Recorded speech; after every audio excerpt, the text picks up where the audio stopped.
this is Lin and Patrick. Today we are at a beautiful home in 4S Ranch. This house will be on the market soon, so please keep an eye on it. And today, everybody now is worried about the housing crash. Are we heading for a new housing crash? Well, I'll tell you what, and we're talking about the big housing crash back in 2008. Yes. When it just crashed, people were losing homes, there were foreclosures, short sales, people were it was a terrible time. And the answer to that is no. We believe there's 5 reasons that it's not going to crash. So I'd like to talk about that today. So the number 1 is, as everybody knows that last time, the biggest issue is the mortgage system. And it was so easy to get a loan, everybody can get a loan. And then the mortgage standards are nothing like what it was before, right? No, it was way too easy to get a loan. Everybody was getting a loan. And that's the number 1 reason. The number 2 reason was because people had so much money, they were willing to buy at a higher and higher price.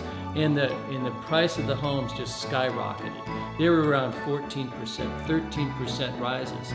Now in the last 2 years, we're about 4.6% rising. And right now we're at about 3.7. So things have stabilized a lot back from those days. And then the number 3, housing market is also linked to the supply and demand. And currently we have a shortage for the supply. So when there's a shortage, it's very hard for the price to drop and to have a housing crash. That's right. And they're saying in the nation, San Diego is one of the most stable housing markets that you're going to find. So it's a good time there. The 4th reason, that houses became just too expensive to buy, and people couldn't afford those.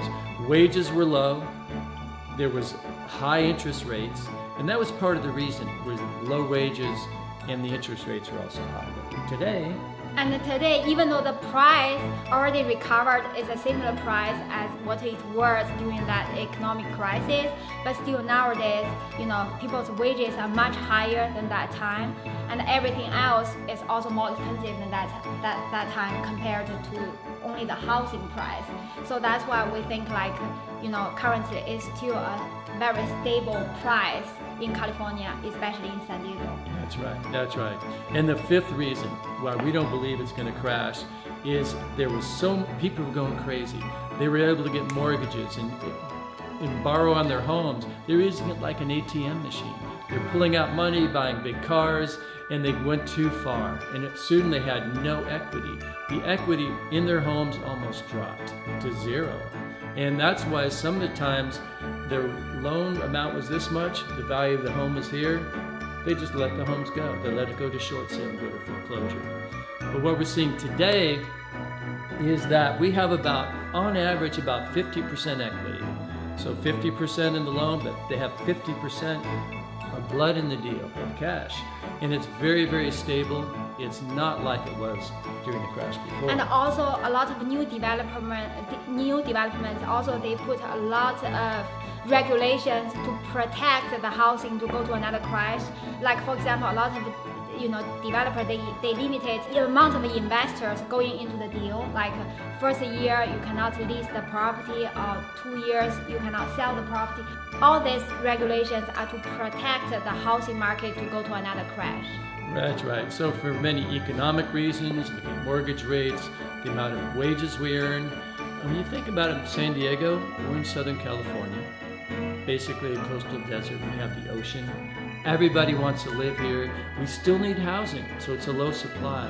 And in many senses, it's become a seller's market again. But there's great opportunities for buyers because of the relatively low interest rates. So, is there going to be a crash?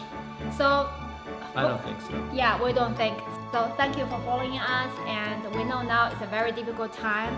We wish everybody to be strong and to be healthy and stay at home, enjoy your time with your families. See you next time. Bye. All right, bye now.